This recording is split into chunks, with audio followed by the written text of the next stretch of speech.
Hello friends, it's Cassie and welcome back for another Heffy Doodle video. Today we're going to be sharing the Lotta Love stamps and dies. This is special. If you pre-order right now between September 1st and September 8th, you can get that little cutie for free, and the details will be on the blog, which I will have linked down below. Then we're also going to be using the brand new Constellation prize stencil, the oldie but goodie stitched hearts die. We've got some cardstock in the colors Blueberry Bliss, Razzleberry, and Hint of Mint. And then I also have some alcohol marker friendly cardstock that we're going to be using. This is going to be a slimline, so I did cut down my Blueberry Bliss to be an 8.5 by 3.5 inch piece of cardstock. We're going to get this background going, so I'm going to pull in some Heffy tape. It's one of my favorite pieces or tools to have in my craft room. I'm going to tack it to the back of that stencil, but before I really do that, because I plan to do some embossing, we're going to use a magic powder bag. I'll stick the stencil back down on top and then use an embossing ink right over the top of that stencil so it'll seep through and make sure that I get all of those stars. Now, I wouldn't necessarily consider this stencil to be like what I call continuous, meaning you can use it on all different kinds of cards, but you can absolutely work with it to make it look like it is something continuous. And when I say continuous, I also mean like the pattern is the same. So you can just kind of move it a little bit and it'll be easy to do. I'll cover that with some white embossing powder and then kind of brush away any of the excess powder. Heat set that till that is smooth and melted. And you'll know it is because it goes from a matte finish to a shiny finish. And then we'll do the same thing to this other side. So this is where I'm going to kind of line up the stencil, see how that goes, make it look as like it's nonstop or continuous as best I can. So then we'll tack that down and do the same thing on this side.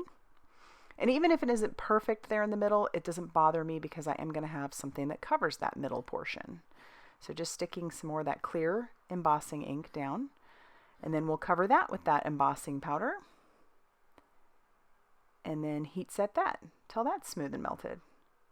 And this is also a really great way to get backgrounds like without having to do all the color first. So if you did this on a white piece of cardstock, then you'd have to add lots of color, but doing it on colored cardstock, you have a little less steps.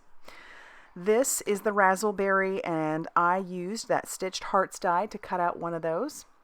And we're going to do the same stencil on here. And then I kind of like how one of those constellations is a heart, so we'll just stick that in there. It's not probably as noticeable once all the pieces are on here, but I know it's there and it's fun.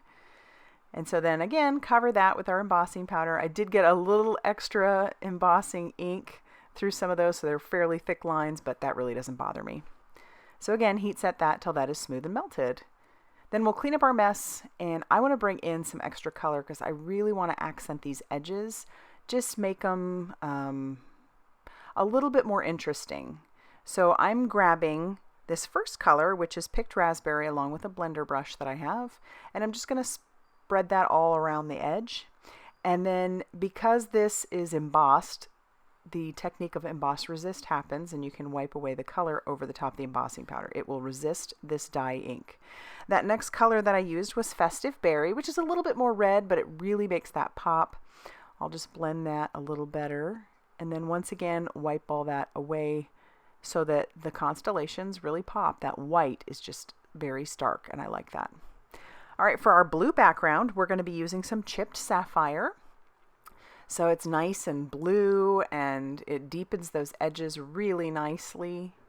And it's the same concept, obviously, as we did on our heart. So wherever that blue covers up the white, you can wipe it away later. That's why emboss resist is such a neat technique. And then I do want to deepen the edges just a little bit more, so I'm going to bring in some black soot. And I don't want this to be really crazy black, so I'm just kind of lightly going around the edges just to deepen it a little bit more. But it's interesting how dramatic that makes it look. And it, you know, looks like a galaxy, which is fun. I'll wipe away the excess ink with my microfiber cloth, and then I can't stop there. I do need to add some splatter. So I'll put this in my makeshift splatter box, and then I'm bringing out this Gansai Tombi Starry Colors palette.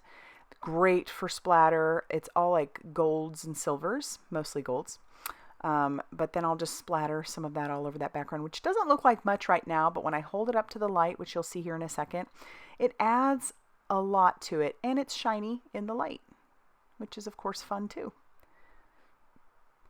So we'll let those dry off to the side, and then we'll do our stamping, which I'm just using some Eclipse Black Maker Forte ink. I'll stamp out my little Lotta Love stamps. Aren't they adorable? And I'm going with a little bit more non-traditional colors for a mole. We're using mint colors because I wanted it to tie in with the card base that I plan to use. But again, this is limited. It's only going to be available for pre-order. So if you are in love with these moles like I am, you're going to want to head to the blog and check that out. Like I said, it's linked down below. I don't own any mole stamps, so I was super thrilled to get these. So how I color, just to let you know, using alcohol markers, is I go lightest to darkest. So my first color I put up on the screen. This next one is the BG34. I think the first one was BG23. And then I come in and add my shadowing with the BG34. It kind of blends in there, so I'm going to bring in the G16. Yes, that is a green, and it does show up very green there. But when I bring back in the BG34, it softens that green up and makes it look more minty. And then it still gives that dramatic effect of shadowing. So I love that. I love grabbing colors that you might think, why would you grab green? But it actually looks pretty good with these guys. Then I'll do the same thing for the rose, just using that BG34. It's a small little piece, so I'm not real concerned about too much shadowing and shading. And then coming in with that G16 and then blending it back out. And then I did screw up on my rose. I grabbed the darkest color first because I wasn't thinking. And I meant to grab my lighter color, obviously. So try to bring in that light color and it's too late. So I will bring in a completely different, I use RV66, which adds just a little bit of depth, not a whole lot. And then for his little face, or their little faces and hands and feet, I'm using C1 and C3. And I will not blend that out. I'm going to leave that, not that it's super dramatic, but I'm going to leave the edges the way that they are. And then we need to add our matching dies over the top. So I'll just tack that down with a little bit of Heffy tape and run that through my mini die cutting machine. And then we have all of our pieces ready to start putting on the front of our card. Our card base is some of that Hint of Mint cardstock that I've cut down to 7 inches by 8.5 inches, scored at 3.5 inches.